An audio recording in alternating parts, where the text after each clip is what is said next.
Você é sua personalidade ou a sua personalidade é sua? Você é seus pensamentos ou eles são seus? Você é a sua emoção ou ela é sua? Você pertence à sua personalidade, aos seus pensamentos, às suas emoções ou eles pertencem a você? É disso que vamos tratar neste vídeo.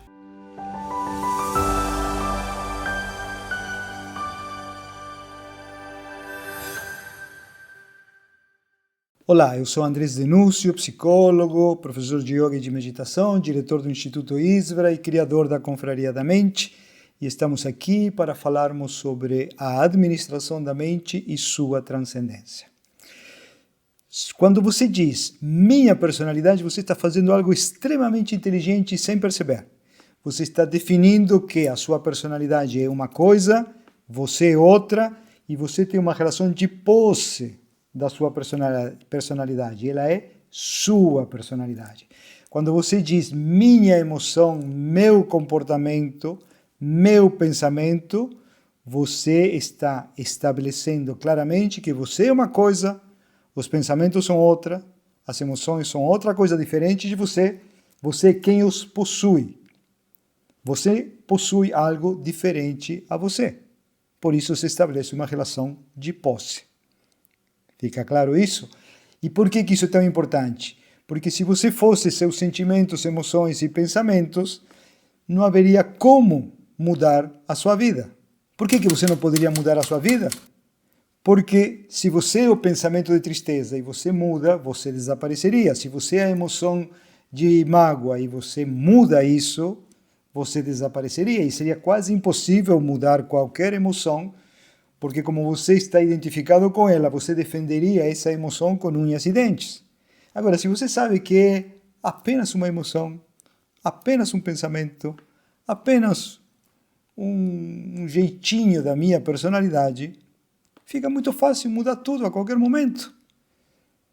Você não tem que continuar sendo a pessoa que você foi até agora. O seu cérebro é plástico, maleável. A neuroplasticidade mostra isso claramente hoje em dia. Uma vez que você estabelece algumas estruturas cerebrais, elas funcionam muito bem. Um hábito, por exemplo, uma atitude, uma conduta, uma emoção típica. No começo é difícil desempenhar uma ação nova, mas depois de repeti-la várias vezes, se grava no cérebro e você consegue fazer isso com facilidade, com rapidez e até mesmo às vezes tem dificuldade de fazer diferente, porque esse caminho já está traçado, fica muito fácil caminhar por ele, mesmo que não traga os melhores resultados. Então, quando você tem que mudar um hábito, uma conduta, mudar seu sentir e seu pensar em relação a qualquer coisa, é requerido um certo esforço. Mas, se esse esforço acontecer e for sendo sustentado por algum tempo, inevitavelmente, sua personalidade, sua atitude, seu comportamento virão a mudar. Então, você não é sua personalidade. A sua personalidade é que é sua, você não pertence a ela. Você não é escravo, escrava dela, você não tem por que defendê-la com unhas e dentes.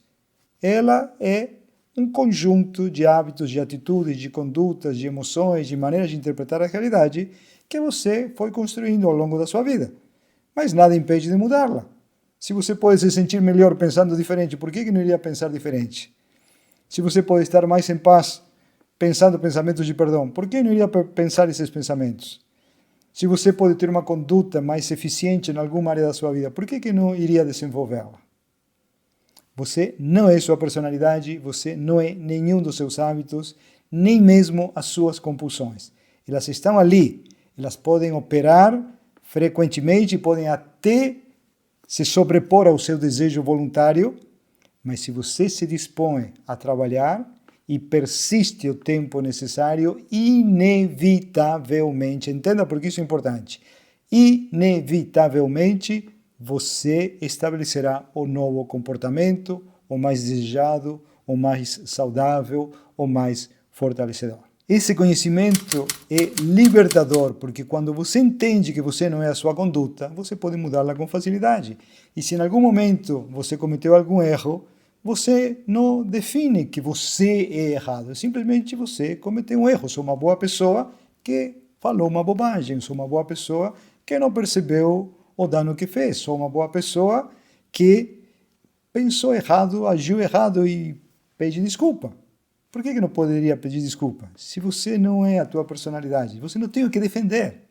Se você está identificado com a tua personalidade, com as tuas emoções, com os teus sentimentos, você tem que defender cada piscar de olho, cada fala tua, e cada emoção, e cada sensação, e cada pensamento que passa pela mente.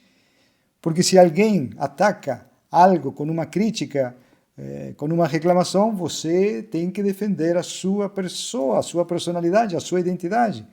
Agora, se você entende que você é a inteligência e não os pensamentos, que você é a consciência e não as emoções e os sentimentos, se alguém critica alguma coisa, você para, ouve, aceita, rejeita, negocia, mas se interiormente você mantém tua serenidade, isso que faz toda a diferença. Quando as pessoas encontram essa presença nelas, esse lugar estável, seguro, elas lidam com as coisas do cotidiano da melhor forma possível. Claro que tem obstáculos. Todo grande mestre iluminado, todo grande santo, todo grande sábio enfrentou inúmeras dificuldades na sua vida. O que havia de diferente na vida deles? Essa consciência da serenidade, da imperturbabilidade bem no centro do seu ser. Era a habilidade de colocar-se nesse lugar que lhes permitia passar pelas situações mais difíceis, mantendo a lucidez, mantendo a objetividade, e a mesma coisa está ao seu alcance à medida que você for observando, pensando criticamente, experimentando, discutindo e entendendo finalmente como sua mente funciona, entendendo como pensamentos, emoções e comportamentos estão interligados. Quanto mais você entender isso, mais livre-arbítrio você terá, mais será capaz de modificar a sua conduta. Porque se você não é capaz de mudar as suas emoções, você não é capaz de mudar o seu comportamento, cadê o seu livre-arbítrio? Você não tem livre-arbítrio. Tá? O que diferencia os seres humanos dos animais é a capacidade de pensar diferente, sentir diferente, agir diferente. E essa compreensão nos traz uma profunda calma, nos traz uma profunda serenidade. Para falar mais sobre essa calma, assista ao próximo vídeo. Grande abraço.